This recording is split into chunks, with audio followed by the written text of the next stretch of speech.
All right, so I came back from work, did what I always do, went on my phone, scrolled the internet for a bit, had something to eat, and I saw something of interest.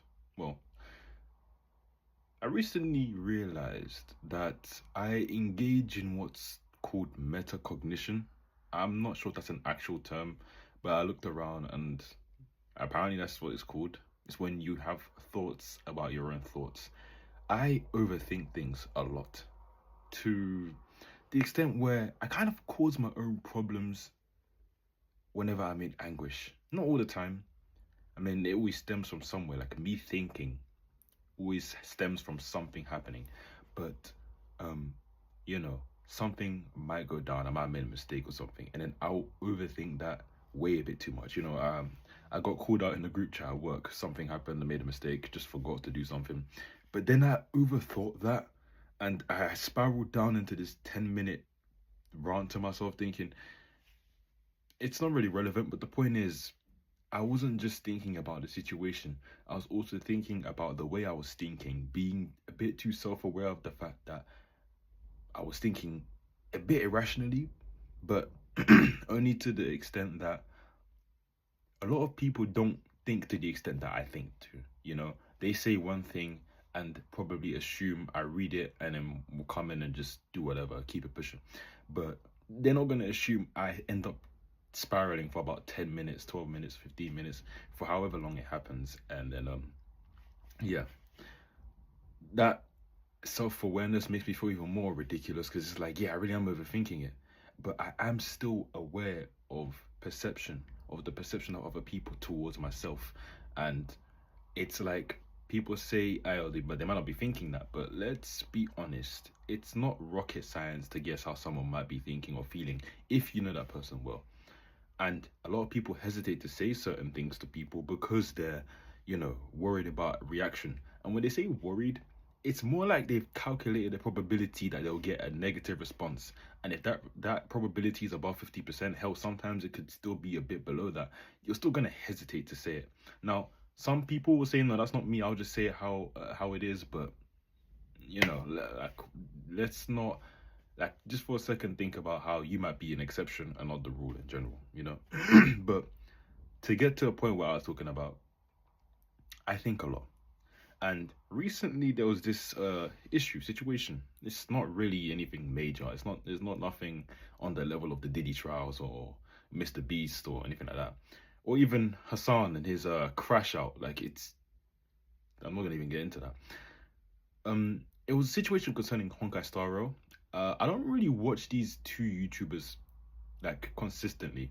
I'll watch them in my spare time, see what they have to say, check out a clip or two, and then I might not watch them for another few weeks, and I'll come back. Mr. Pokey and Tectone and maybe some other people.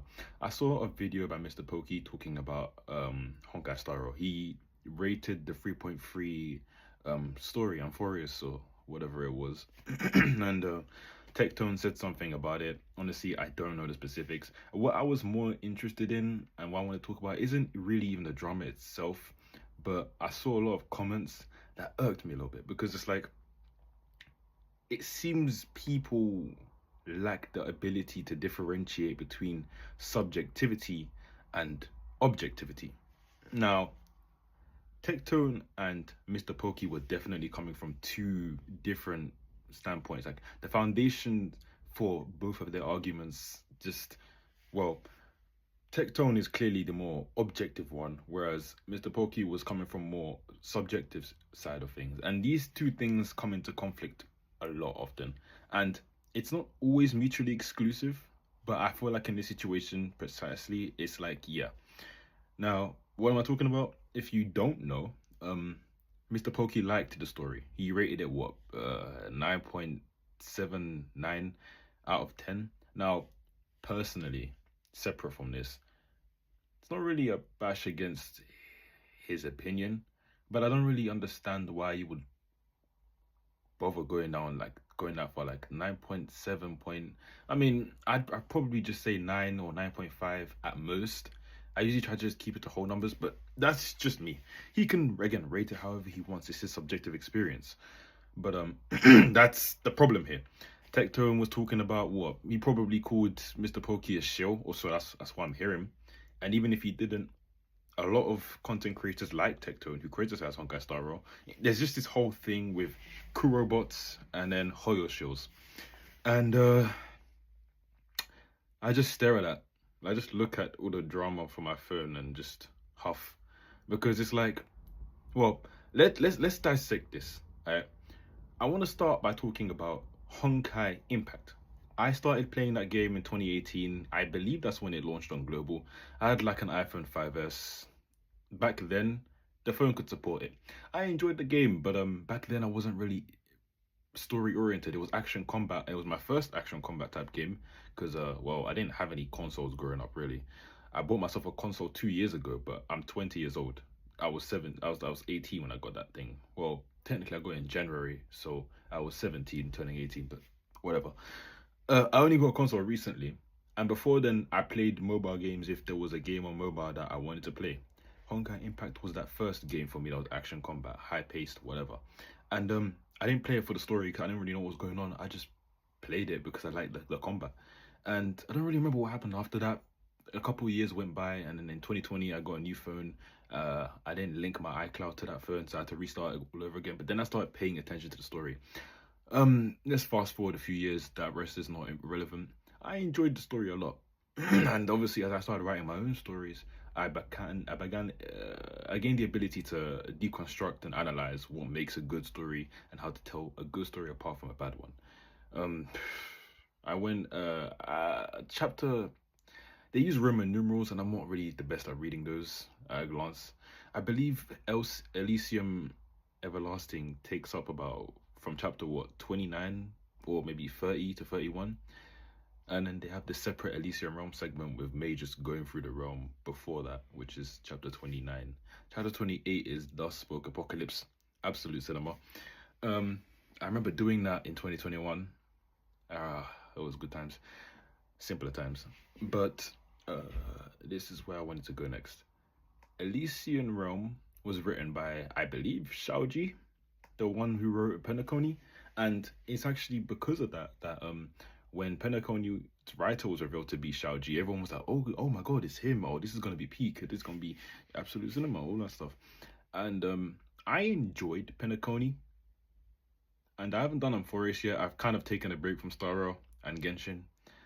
I kind of got fatigued from it all. I don't have enough time in the day, and I got burnt out with the way the Hoyoverse likes to treat the players, the rewards, and many other things. It's just one aspect of it. I'm not about to bash what you like. You can like what you like. I'm not even going to talk about that. But here is where I'm going to go next. When I got to Elysian Realm, the one that written by Shaoji, it took me over a year to finish that story. Like, I don't remember when it came out, but I finished that story recently. It's 2025. I knew how it ended because I'd seen the cutscene and, you know, Alicia, like, defeating the Hersher of corruption and stuff. But, you know, that's just from me watching those videos. I knew how it ended, didn't know how it got there, and I was interested to find out, so I went to do the story, and I was dragging my feet through it. Not because the story itself was bad. In terms of enjoyment, my enjoyment was high. If I was to rate it myself, subjectively, I would rate it an 8, maybe 9 out of 10. I like the overall themes and the concepts and the idea behind the story and just the flame chasers and everything. And I felt something when, you know, when I read that screen and it said, and thus the tale of the flame chasers kind of wraps up, you know, it's finished, you know. They left it behind their legacy and we witnessed it all. But again, I dragged my feet through that thing because I realized there was a huge problem in the way Shaoji writes his stories. And I think this is where a lot of frustration comes from from people who have issues to raise with Penacony. I think, at least, the biggest issue has been pacing. And I believe many people who still like the game and haven't dropped it and still playing now, they agree Penacony is... But here's the thing. Subjectively, I liked it. It was enjoyable. It was good. Whatever. Objectively, if I was to give it an objective rating, now don't flame me, or maybe you can flame me. I don't care, to be honest. 6.5, maybe 7 out of 10. I feel like I'm being a bit too generous. I'm gonna give it a 6, objectively speaking. The reason why is because whenever it comes to judging a story by everything, well, first, let's talk about how you judge things subjectively versus objectively. Now, when it comes to subjective enjoyment, everything things that need to be taken into account is your personal experience, your personality in general, your emotions and nostalgia and everything. And then breaking that off and going into objectivity, the things that you take into account isn't those things. You can maybe acknowledge them, but like you shouldn't let yourself be swept up by those things. What's important in objective analysis is the structure, the pacing, consistency, and its coherency. And I feel like Elysian Realm kind of falls short in some of those areas, specifically pacing and its coherency. Now, I'm I enjoy science, biology, chemistry, physics. I'm not majoring in anything like that, but I'm interested in them to the point where I know some stuff about quantum physics or mechanics, atomic science generally. I know some stuff about chemistry, because a lot of anime and other stories tend to use it, like especially if it's sci-fi, for example. They delve into pseudoscience, like science that isn't really science, but it has grounds in science. It uses existing principles to explain certain things. Like for example, one of my favorite anime when it comes to power systems and everything, and it's not holy science, but I like the system behind it, is that time I got reincarnated as a slime. I've delved in extensively into the world, the system behind it. There's infons, spiritrons, then there's mana, then there's haki, there's aura, there's all these type of things, and skills, common skills, extra skills, etc., etc. Those who love the series know what I'm talking about. I don't need to delve into it too deeply. I love it because of that. And as someone who understands these, what someone would call complicated things, it's not too hard for me to grasp the concepts that Elysian Realm or Honkai Impact as a whole likes to delve into, especially during the latter half of, um, well, the game. In the beginning, it was quite simple, but I did notice um, it progressively became more and more scientifically complex. And I think for casual people, casual gamers, casual story enjoyers, it's not, it just comes across as a bunch of yap. Like it doesn't matter to them whether or not and what they're saying has substance a lot in a lot of cases. It For them it's probably just about the fact that I don't really get it, and it's just noise, and is this really necessary for me to enjoy this story? Well, yeah, that kind of stuff. It comes across as a bunch of yap. So because of the complexity, I feel like Elysian Realm kind of falls short on coherency. When it comes to pacing, well, again, the reason I dragged my feet throughout the whole thing, well, I'd have to think back to what I was really doing about those times. I believe I was in college. I have to think about how I was managing my time. Ah, yes, I found it. I wrote a comment about this. I'll just read it out because I wrote this 2 weeks ago. I'm not thinking about it anymore, but the video is here, so I wrote down, I am a Honkai Impact player. I'll be completely honest, did I enjoy Elysium Everlasting? Yes, I did. But here's the thing. I enjoyed the ending, the payoff, the cutscene felt great, and the concepts and several moments leading up to the end were great as well. Here's the major problem though. It took me oh Jesus, wait. 3+ years? 3+ years to actually finish Elysium Everlasting. During that time, part 1 and 1.5 ended and part 2 began. I've been playing Honkai Impact since global launch, but Elysium Realm and Elysium Everlasting is where I hit a roadblock. Every time I thought I'd be done, there was another Yap Fest.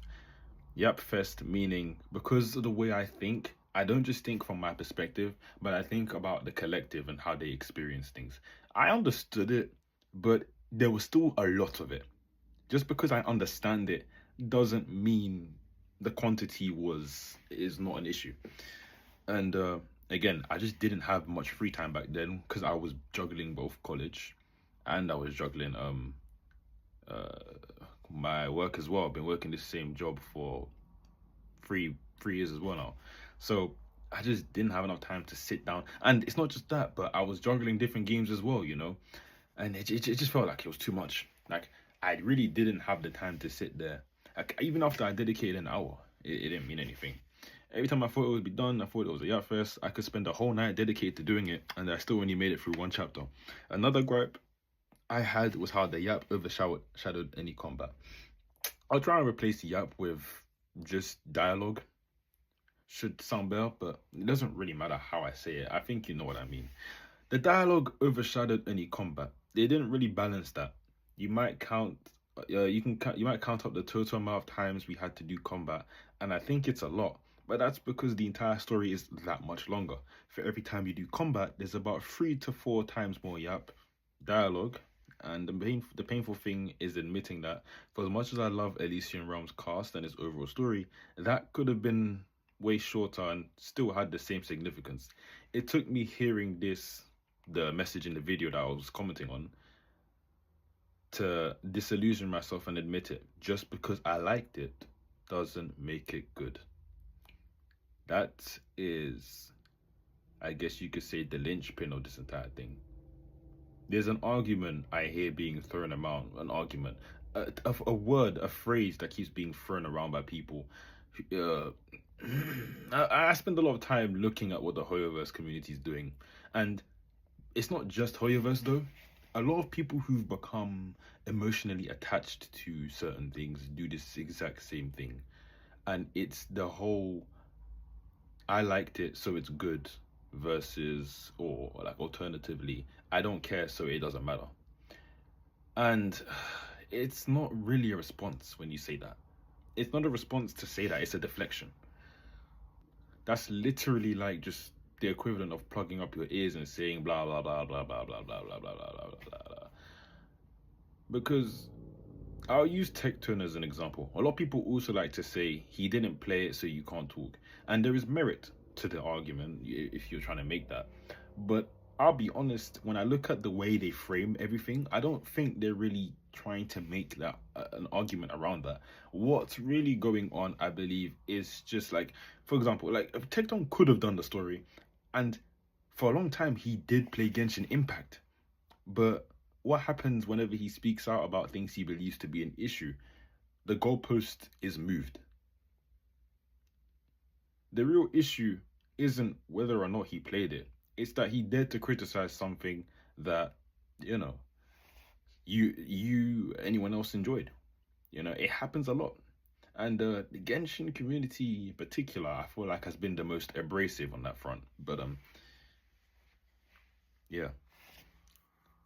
They can't, like I said in the beginning, they can't separate subjectivity from their objectivity. They take their own opinions and treat it as fact.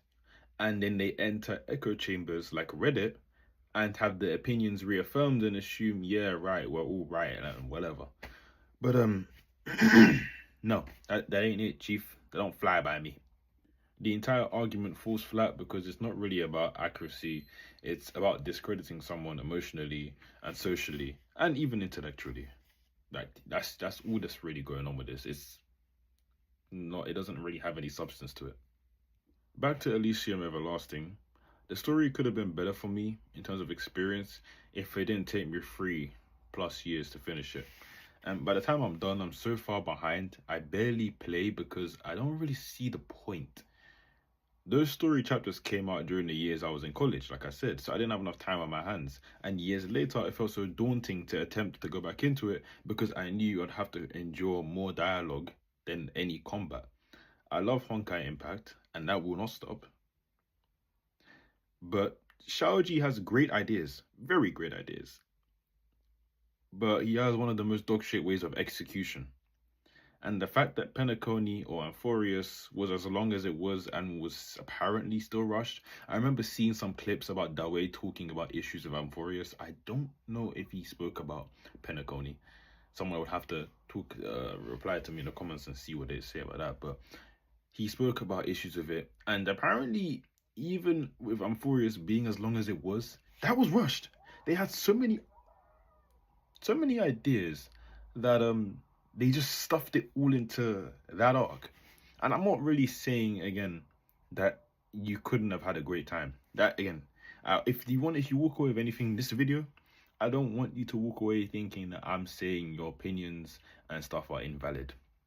I just think there's a time and a place for opinionated speech, and then a time and a place for shelving that and trying to engage intellectually in an intellectually honest fashion, because you're not doing yourself any favors by acting out like you do on the internet.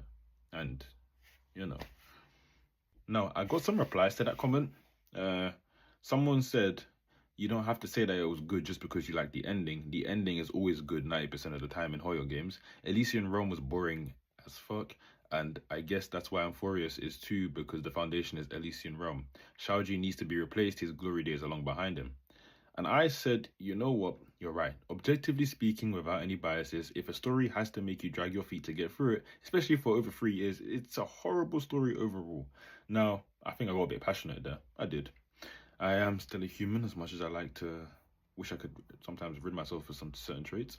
But I don't think it's horrible, but it is poor. With an objective analysis, at least. I still enjoyed it, mind you, but again, it was poor. What good is a story that is only good at the end? I'll say it.